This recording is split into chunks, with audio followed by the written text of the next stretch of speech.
দিনভর আইনজীবী ও বিচার প্রার্থীদের পদচারণায় মুখর থাকে চট্টগ্রাম আদালত ভবন। সন্ধ্যার পর আদালত ভবনে নিরাপত্তা জোরদার থাকার কথা, কিন্তু পিপির কার্যালয়ের সামনে আদালতের বারান্দা থেকে নথি হারানোর ঘটনায় বিস্মিত আইনজীবীরা। এ ঘটনার সুষ্ঠু তদন্তের দাবি জানান তারা। চট্টগ্রাম মহানগর পিপির কার্যালয়ে ২৮ থেকে ৩০টি আদালতের কেস ডকেট রক্ষিত ছিল। পিপি কার্যালয়ে জায়গা স্বল্পতার কারণে ২০২৩ সালের ২৪ এপ্রিল থেকে পিপি কার্যালয়ের সামনের বারান্দায় প্লাস্টিকের বস্তায় ১৯১১টি মামলার কেস ডকেট পলিথিনে মোড়ানো অবস্থায় ছিল। ছুটির সময় অফিস বন্ধ থাকায় গত ১৩ ডিসেম্বর থেকে ৩১ ডিসেম্বরের মধ্যে হারিয়ে গেছে নথিগুলো। আমরা বিচার প্রার্থীরা এখানে শুনতেছি ২০০০ নথি গায়েব হয়ে গেছে।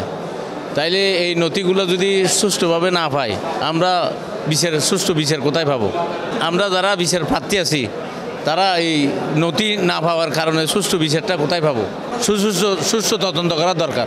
চট্টগ্রাম আদালতে ২০০০ নথি গায়েব হয়ে গেছে। এখন আমরা যারা বিচার প্রার্থী, তো নথি না থাকলে সুষ্ঠু বিচার কি? অভিযোগপত্রের সঙ্গে আদালতে সিডি জমা দিতে হয় জানিয়ে মামলার তদন্ত কর্মকর্তা সিডিতে মামলার ধারাবাহিক অগ্রগতির বিবরণ লিখে রাখেন বলে জানান জেলা আইনজীবী সমিতির সভাপতি। চুরিও হতে পারে, নেহায় চুরিও হতে পারে, অথবা এই সিডির সাথে যারা আসামি হিসেবে থাকতে পারে তারাও তাদের কোনো ষড়যন্ত্রের অংশ হিসেবে এটা করতে পারে বলে আমার বিশ্বাস। এটা আমি মনে করি যে এটা যাদের দায়িত্বে থাকার কথা তাদের কিছু গাফিলতি রয়েছে।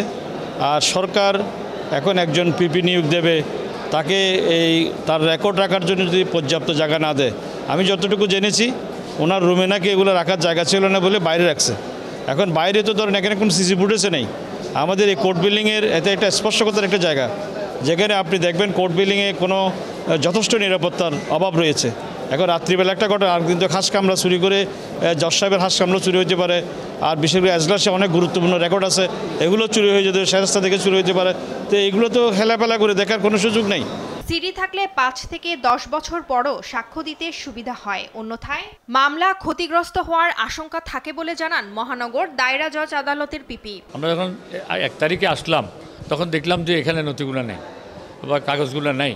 আমি এখন খোঁজখবর নিয়ে, এবং এখানে বন্ধের ভিতর নাকি কন্ট্রাক্টরের কাজ হয়েছে, আমি খোঁজখবর নিয়ে এখন দেখলাম যে এটা জানানোর দরকার, সেই হিসাবে আমি এটা জিডি করে দিচ্ছি। পর্যাপ্ত ভিতরে আছে, এখানে উপরে এখানে কোনো পর্যাপ্ত সিসি কোনো ক্যামেরা নেই। না, এগুলো দরকার, নিরাপত্তার দরকার, কক্ষের দরকার, রুমের দরকার, তারপরে আপনার নিরাপত্তার দরকার, সব কিছুরই দরকার আছে। দরকার ছাড়া তো কিছু করার নেই। মামলা থেকে অব্যাহতি পেতে আসামিরা এমন কাজ করতে পারে বলে ধারণা করছেন সংশ্লিষ্টরা। নিউজ ডেস্ক, দেশ টিভি।